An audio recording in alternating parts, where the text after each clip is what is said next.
Bonjour à toutes et à tous, bienvenue, c'est Smart Impact, l'émission de la transformation environnementale et sociétale de notre économie. Et voici le sommaire. Mon invité, c'est Yasmine Daman, la cofondatrice de BIBAC. On verra notamment comment la loi AGEC qui impose la vaisselle réutilisable, comment elle se met en place, notamment dans la restauration. Le débat de ce Smart Impact, il porte sur les enjeux du recyclage du plastique. On est à quelques jours de l'ouverture de négociations à Paris pour aboutir à un éventuel traité mondial contraignant sur la pollution plastique. Et puis dans Smart Ideas, la bonne idée du jour, elle nous emmène dans l'univers de la maroquinerie avec le porte-carte en champignons de la start-up Ashoka. Voilà pour les titres, on a 30 minutes pour les développer, c'est parti.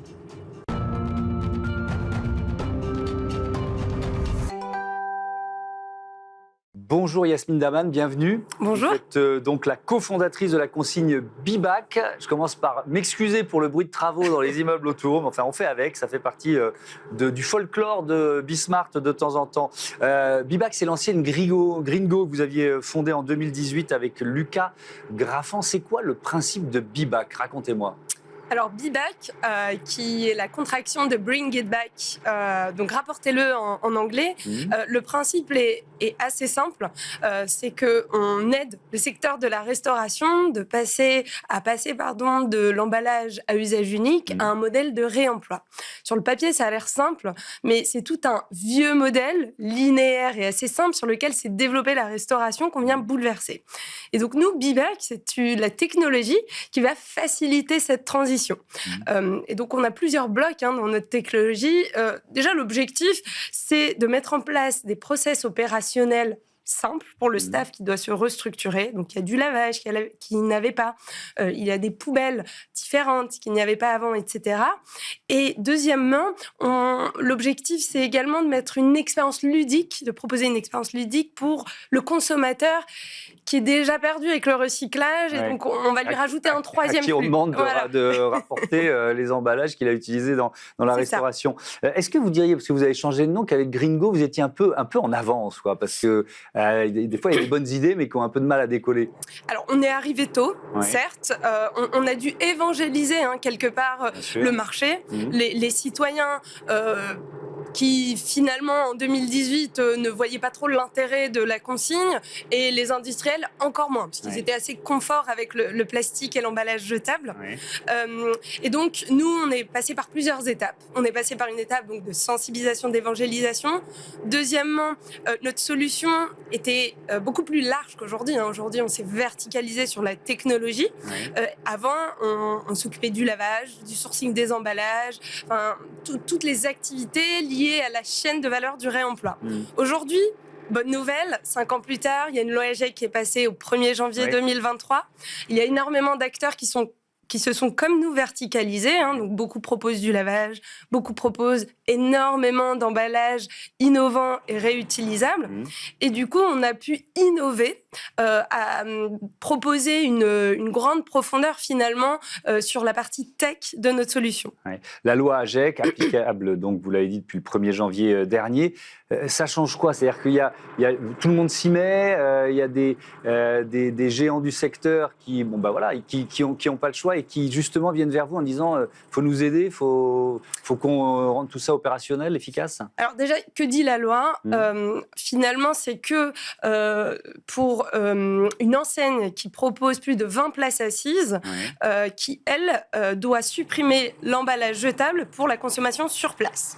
Donc typiquement, les chaînes de fast-food que vous connaissez, vous ne pouvez plus déjeuner sur place, sur un plateau, avec des tas d'emballages en carton. Tout ça, c'est interdit. Maintenant, vous dire que tout le monde s'y est mis, c'est pas vrai. Pourquoi? Comme je me répète, c'est compliqué la transition et le secteur s'est pas forcément préparé. Donc aujourd'hui, en dehors de ce périmètre-là d'application de la loi, on peut proposer de l'emballage jetable. Alors encore une fois, la bonne nouvelle, c'est qu'il y a des acteurs qui vont plus loin que cette loi, qui suppriment tous les emballages jetables. Mais ça ne concerne pas seulement les fast-foods. La restauration collective, fait partie de vos clients, c'est ça? Il n'y a pas écrit restauration rapide dans la loi AGEC, c'est restauration, un point de vente de restauration qui propose plus de 20 places assises. Et de ce fait, nous, nos clients sont la fast-food, oui, mais pas que. Énormément de restauration collective, comme vous le précisez, qui proposent par exemple la cantine en entreprise ou de la restauration dans les hôpitaux, etc. Et enfin, de plus en plus, le secteur de l'événementiel, qui est impacté par cette loi AGEC. Donc vous allez à un festival, à un salon, avant vous déjeuniez vraiment exclusivement dans du jetable, aujourd'hui ça va être de plus en plus dans du réutilisable. Il y a des collectivités aussi, collectivités locales qui font appel à vous? Alors, beaucoup de collectivités via leur cuisine centrale, qui, elles, vont livrer soit des écoles, donc des crèches, des primaires, des collèges, etc., des hôpitaux et même des entreprises.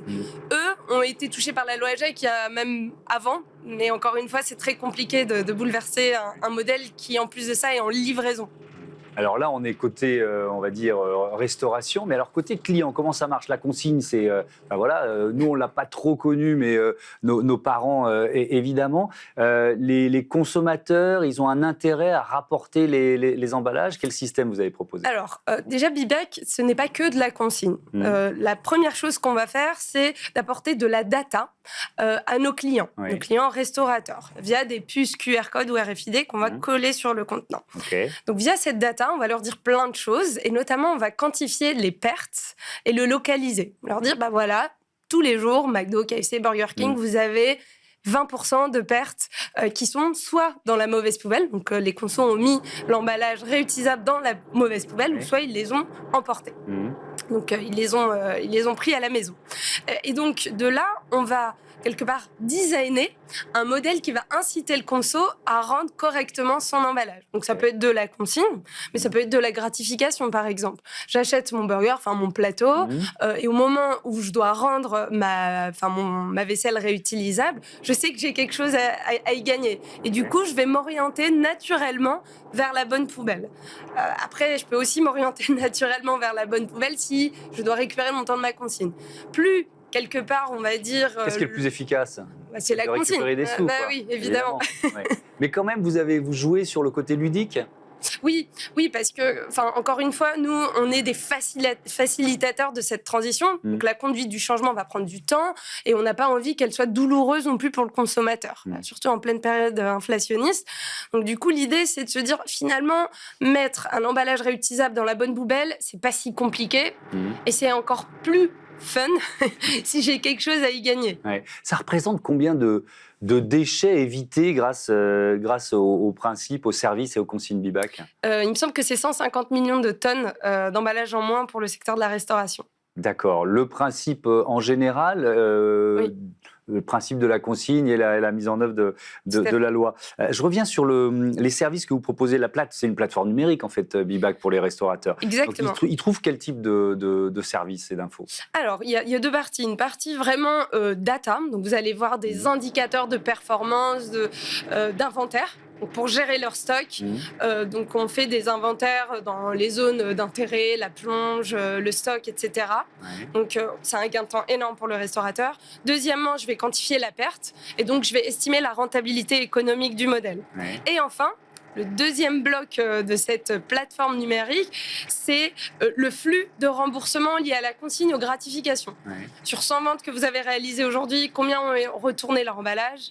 Ça correspond à combien de remboursements de consigne et combien de cadeaux que j'ai offerts à vos clients. On peut calculer l'empreinte de ces déchets aussi? Alors tout à fait. J'ai oublié de le mentionner, dans la plateforme de données d'indicateurs de performance, il y a des indicateurs de performance économique, opérationnel, mais surtout environnemental. Donc on va calculer l'impact carbone, le bilan carbone, de la solution Bibac versus le jetable. Et c'est d'autant plus important que l'extra-financier prend de plus en plus d'importance, évidemment, dans le bilan d'une entreprise. Bibac a levé 6 millions d'euros, c'était en février dernier. Peut-être un mot des partenaires, et puis évidemment, on va parler de la stratégie associée à cette levée de fonds. Tout à fait. Donc on a un nouveau partenaire investisseur qui est Sven, et nos investisseurs historiques qui nous suivent depuis le début 2018, qui sont Maïf Impact, Founders Future et le fonds de Make Sense qui est Seed One. Et alors, quelle stratégie quand on lève 6 millions d'euros comme ça? Alors, la stratégie, c'est alors de l'anglais scaler. Oui, Donc, passer à l'échelle. Voilà, de proposer un modèle qui va passer à l'échelle. Parce que, en 2018, on a commencé par des pilotes, puis des dizaines et des dizaines de clients. Maintenant, on est en train d'accompagner des géants, comme vous l'avez dit, qui ont des milliers de points de vente. Et donc là, il y a tout un modèle, on va dire, tech, donc à valider, à faire grandir. Donc ça, c'est sur la partie tech. Et puis surtout, des ressources commerciales pour pouvoir finalement asseoir notre position de leader en France. Et enfin, on commence à s'internationaliser depuis peu au Benelux notamment. Et ben voilà, merci beaucoup Yasmine Daman et à bientôt sur Bismart. Désolé encore, vous avez obligé à forcer la voix, alors vous êtes un peu enrhumé en plus, donc c'était vraiment pas un cadeau. Merci encore. On passe tout de suite à notre débat, ça se rejoint puisqu'on va parler de la pollution plastique.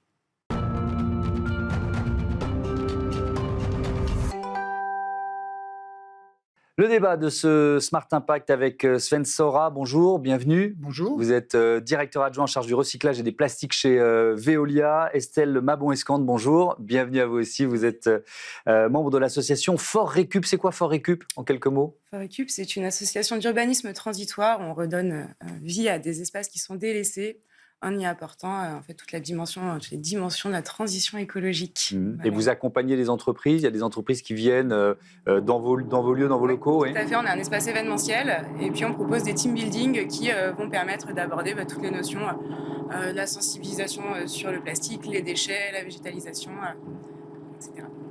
Sven Sora, dans quelques jours se tient à Paris, à partir de ce 29 mai, une session de travail sous l'égide des Nations Unies pour aboutir à un traité contraignant sur la pollution plastique. Alors en fait, pour bien l'expliquer, il s'agit de donner des suites concrètes à une résolution qui a été votée il y a un an par l'Assemblée des Nations Unies pour l'environnement.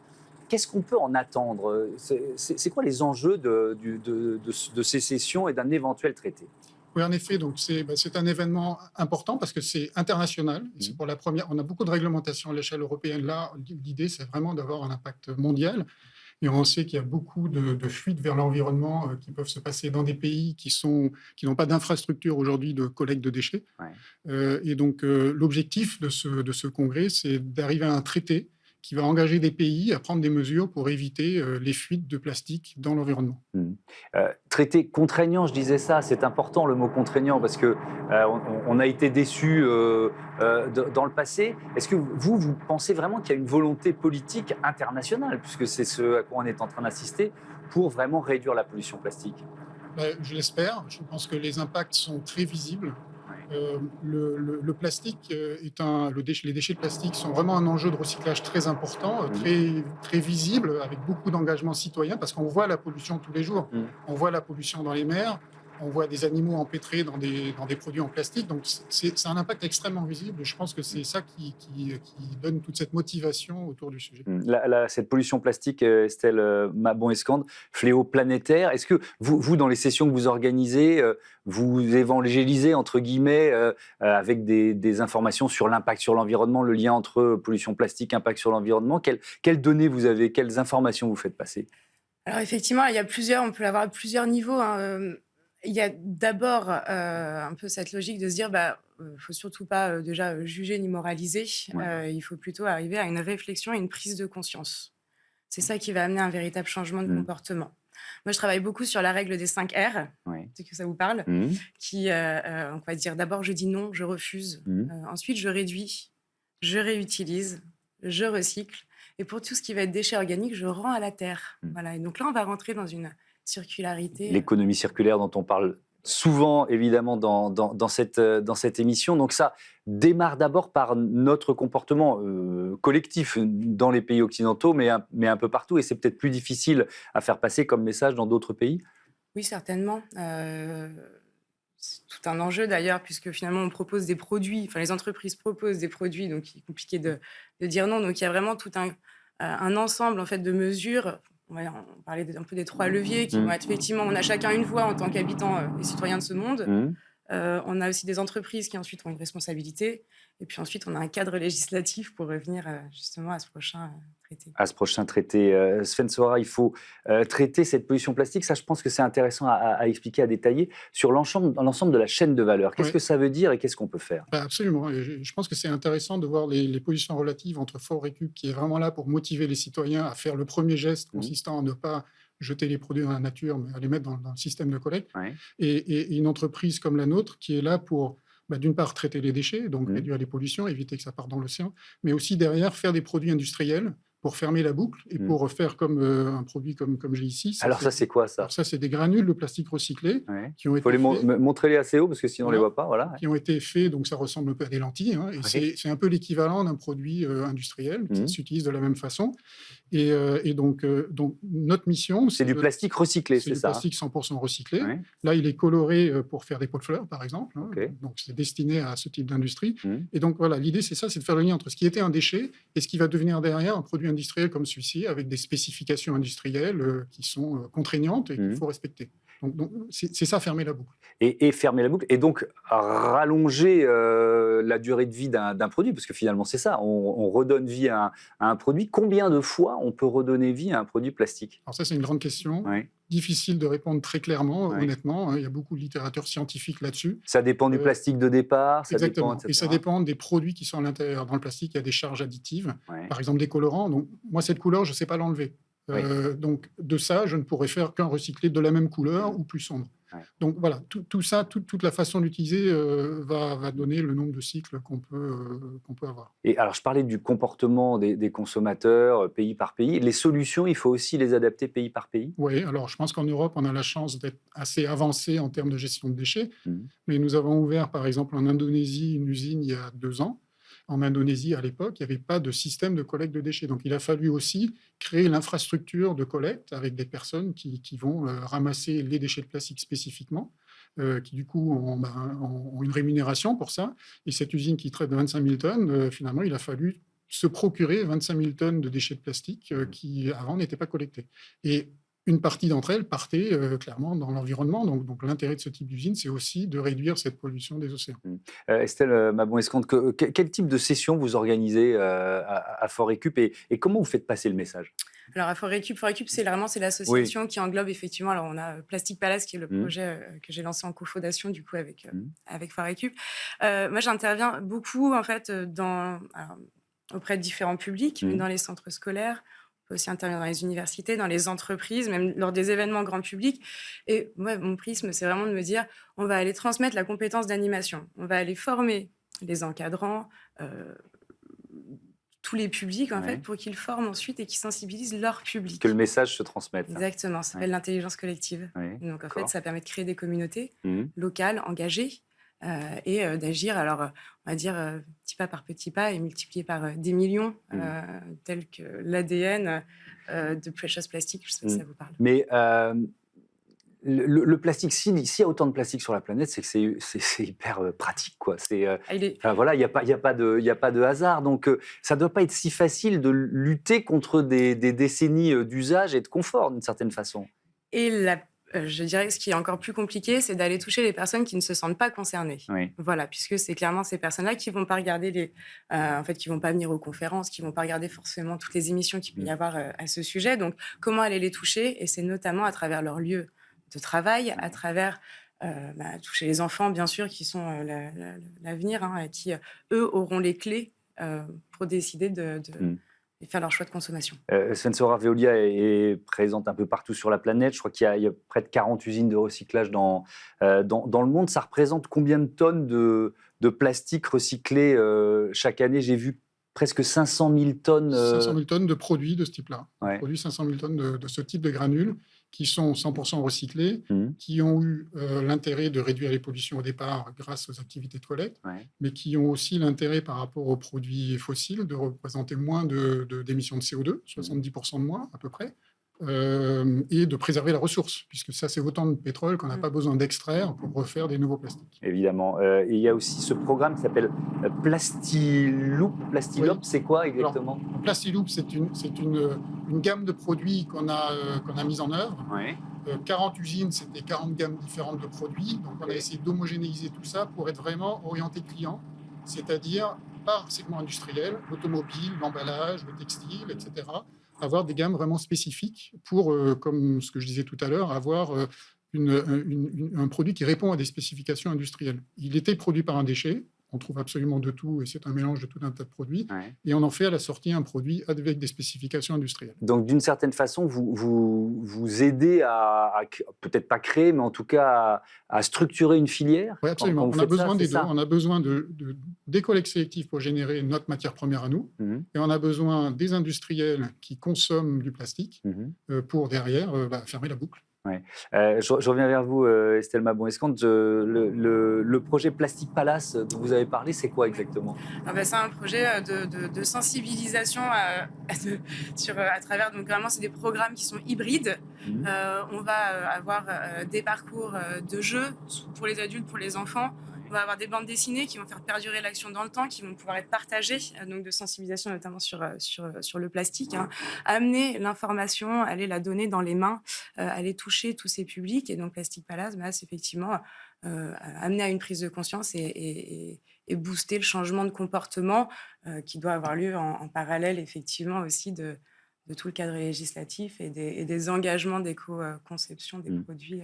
Un cadre législatif contraignant, Sven Sora, c'est quoi ? C'est à la fois compliqué pour une entreprise parce qu'il va falloir s'adapter, mais c'est un accélérateur de changement. C'est comme ça que vous le prenez ?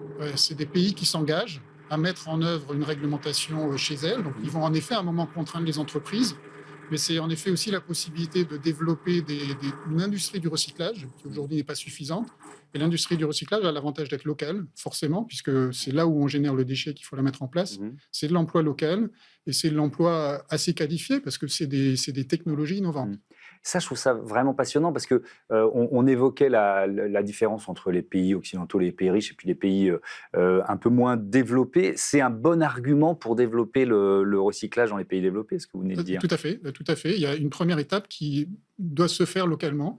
Parce que le transport des déchets, c'est compliqué, c'est des produits assez légers, c'est difficile à transporter. Il y a beaucoup de législations maintenant qui empêchent le transport d'un pays à l'autre. Et donc, en effet... Et puis, il y a une sorte d'absurdité environnementale. Absolument. Bon, on ne va pas faire le tour de la planète à des déchets. Donc, plus vous centralisez, plus vous localisez, mieux c'est. Et c'est ce que vous cherchez à mettre en place. Nous, on localise, on ne centralise pas. On a vraiment une industrie qui consiste à localement traiter les déchets. Ensuite, on peut transporter les granules ou les biens, ça c'est autre chose, c'est le marché économique qui veut ça. Mais les déchets, on les traite localement. Merci beaucoup, merci à tous les deux. Désolé encore pour cette ambiance de travaux dans l'immeuble d'à côté. À bientôt sur Bismart. On passe tout de suite à notre rubrique consacrée aux startups. Tout simplement, ça s'appelle Smart Ideas.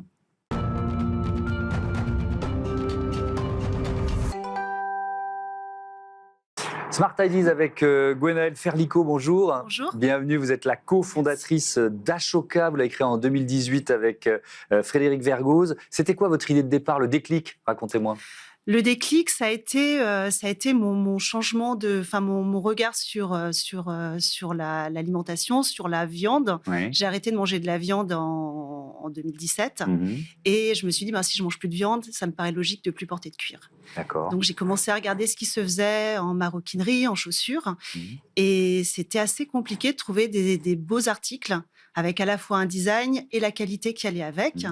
C'est vrai qu'à part Stella McCartney, il n'y avait pas grand-chose. Et après pas mal de déceptions, mon compagnon, qui est mon associé, Frédéric Vergoz, m'a dit, et si on faisait un petit side project où on développerait peut-être de la petite maroquinerie en simili, ça nous occuperait, et puis ça, ce serait... Voilà. On va s'occuper, puis finalement, ça devient une entreprise. L'occupation est devenue une vraie entreprise. Avec une difficulté, parce que quand on se lance un défi comme celui-là, il faut trouver les matériaux, les alternatives au cuir. Ça doit être de plus en plus facile parce que les filières se créent, mais en 2018, il n'y en avait pas du tout. Oui, c'était assez difficile. On a commencé on a fait nos premiers prototypes avec un simili-cuir de très bonne qualité qui était d'origine italienne. Et ensuite, en même temps, en parallèle, on a découvert l'Apple Skin. On a été les premiers en France à réussir à mettre la main dessus. Je peux vous dire que c'était pas facile et qu'on était nombreux à essayer de l'avoir. Donc, c'est des coproduits de pommes, des déchets de pommes. Ce sont des résidus de pommes, Ouais, de c'est l'industrie ça. agroalimentaire. Ouais. Donc ça vient du nord de l'Italie, dans la région de Bolzano. Et ces résidus sont transformés en poudre. Et cette poudre est agglomérée avec quand même du polyuréthane, parce que ça pourrait pas, sans polyuréthane, on ne pourrait pas avoir une matière qui se tient. Et il y a aussi un peu de coton et de polyester. Et du coup, mais ça permet d'avoir un simili-cuir avec un déchet à 25% dans la matière et qui donne quand même une matière biosourcée et avec moins de polyuréthane. Mais alors, vous remplacez le cuir, vous remplacez aussi la laine, la soie. Pour tous ces matériaux, il y a une alternative ?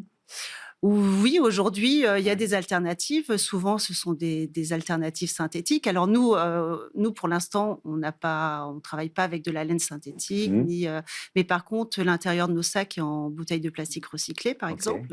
On essaye au maximum d'être sur des matières recyclées. C'est un peu notre fer de lance. Donc, c'est pas de matière animale et des matières recyclées dans la mesure du possible ou biosourcées. Et puis alors, vous continuez d'innover, une nouvelle collection de porte-cartes à partir de champignons. De champignons. Là aussi, donc là, vous êtes venu avec. Je les ai amenés pour les je veux bien que vous m'en passiez un, parce que lancez-le, je vais le rattraper, merci beaucoup. Voilà, il y a du mouvement sur ce plateau. Ça, c'est du champignon au départ. Voilà. Je peux vous dire qu'au toucher, on s'en rend vraiment pas compte. Expliquez-moi, la filière, elle existait là aussi ? Il a fallu la dénicher ? Oui, en fait, c'est très novateur pour l'instant. Pareil, on est les premiers en France à avoir réussi à avoir cette matière. Je pense que comme on a été aussi les premiers à avoir l'Apple Skin, que grâce à l'Apple Skin, on a aussi eu une collaboration avec Pamela Anderson, ça nous a donné une visibilité aux États-Unis. Et quand on a approché la start-up californienne qui fait cette matière Milo, qui s'appelle Boltred, tout de suite, en fait, ils nous ont dit « Ok, vous êtes une petite boîte, mais on est partant pour y aller avec vous et on va faire une collection. » Et alors là, c'est quoi on cultive des champignons pour faire cette nouvelle matière ? Ouais. Alors c'est pas le champignon, ce sont les racines, c'est le mycélium. Le mycélium, oui, bien sûr. Donc c'est cultivé dans des fermes verticales. C'est fait aux Pays-Bas. Et c'est encore tout nouveau. Il n'y a pas encore beaucoup de matière. Ça prend vraiment, ça met du temps à réussir à avoir la matière, mais ça peut aller très vite. En 2 semaines, la matière existe. Là où du cuir, il faudrait compter plusieurs mois, voire plusieurs années pour avoir une matière. Je voudrais qu'on parle de vos clients. Et très peu d'eau en plus pour. Très peu d'eau pour le produire. Ça, c'est très important. C'est une dimension importante. Et 85% de champignons, ce qui est énorme dans une matière. Donc c'est vraiment une matière d'avenir pour vous, ça. Oui. Les clients, il y a cette démarche-là qu'on comprend et qu'on voit beaucoup sur la nourriture. Elle commence à aller au-delà de la nourriture. Démarche végane. Oui. Alors au départ, j'ai pas la connaissance parfaite de nos clients, mais on a quand même un cœur de cible qui est vegan à la base. Nous, on s'est fait connaître lors du Veggie World de 2018, qui est le salon du mode de vie vegan. C'est là qu'on s'est fait connaître. Ça a tout de suite pris. On s'est senti vraiment accompagnés, entourés. Et aujourd'hui, moi, ce qui m'intéresse, c'est que les gens prennent vraiment conscience que ce sont des matières d'avenir, qu'elles sont plus éco-responsables, que c'est pas parce que c'est pas du cuir que c'est pas quali, bien au contraire, et qu'on touche par nos designs, par la qualité de nos produits, une cible beaucoup plus large. Merci beaucoup. Je signale aussi que vous reversez une partie de vos bénéfices à des associations de défense des animaux. Merci et bon vent à Ashoka. Voilà, c'est la fin de ce numéro bruyant. Désolé encore pour l'ambiance sonore de ce Smart Impact. À très vite sur Bismart.